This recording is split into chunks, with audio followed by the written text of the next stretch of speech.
a one-party system following the War of 1812, contending interest groups no longer took their differences into the political arena. Except for the Supreme Court, a national government became almost irrelevant to the domestic economy. The Republicans in power. Once the Federalists were out of the way, the Republicans did not need to follow a strict party line, and they even began to adopt Federalist measures. In 1815 and 1816, Republicans enacted high tariffs and established a national bank. Some Republicans, such as Henry Clay, wanted a national government to adopt measures that would have made the nations economically self-sufficient, the American system. But President Madison and Monroe had constitutional scruples about federal aid going to internal improvements.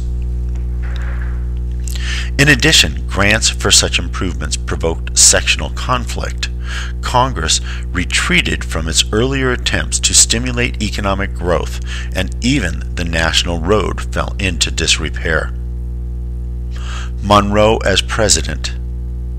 James Monroe was elected president in 1816 and re-elected in 1820. He was determined at all costs to preserve national harmony.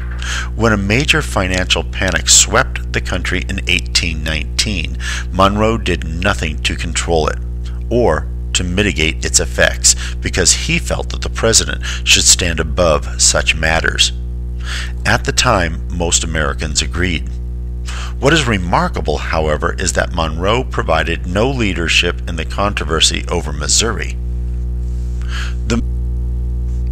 The Missouri Compromise. The Missouri controversy arose when the Missouri Territorial Assembly applied for statehood in 1817.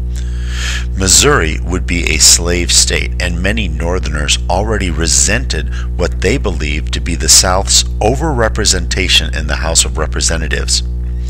James Talmadge of New York persuaded the House to reject Missouri's application unless it abolished slavery. The South considered Missouri's admission crucial because at that time there were 11 slave states and 11 free states. The South feared any change in this balance.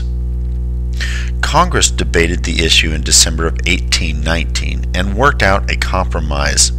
Missouri was allowed to become a slave state, but Maine was allowed a statehood as a free state. More important, Congress banned slavery from any part of the Louisiana Purchase except for Missouri, above the latitude of 3630.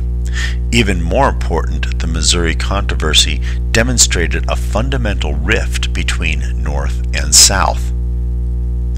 Post-war nationalism and the Supreme Court. Between 1801 and 1835, John Marshall served as Chief Justice of the Supreme Court and used his position to encourage the growth of the nation. Because he believed that the Constitution existed to protect the industrious, who exhortations enriched themselves would benefit the entire nations. He sought to protect individual property rights against government interference, especially from the state legislatures. In a series of decisions, Marshall limited the powers of the states, usually by holding them to a strict observance of contracts. Nationalism in foreign policy, the Monroe Doctrine. When Spain's colonies in Latin America rose in rebellion, the United States responded favorably towards the new nations. In Europe, however, the ruling classes feared that rebellion might prove contagious, and France was encouraged to squelch Spain's rebellious colonies and perhaps to keep them for France. Neither Great Britain nor the United States would tolerate French involvement in Latin American affairs, and England asked the United States to cooperate in preventing it. John Quincy Adams persuaded President Monroe that the United States alone should guarantee the independence of Mexico and the states in South and Central America. In 1823, Monroe issued the Monroe Doctrine, warning European nations to stay out of the Western Hemisphere. The Monroe Doctrine had no real effect when it was first proclaimed, but indicated America's growing self-confidence.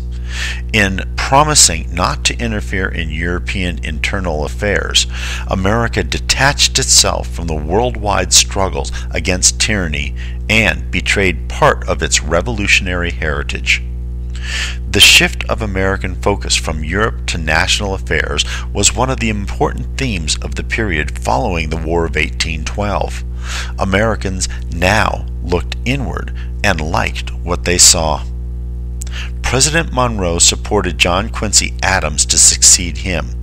It seemed a good choice. Adams was an intelligent person with a keen interest in scientific progress. His first loyalty was to the nation rather to any section. He was, however, a gentleman in an age of a rising democracy and nationalist in the age of growing sectionalism. He nearly lost the election of 1824, and his term in office was bound to be a failure. The era of good feelings could not last in a society of so many contending interests.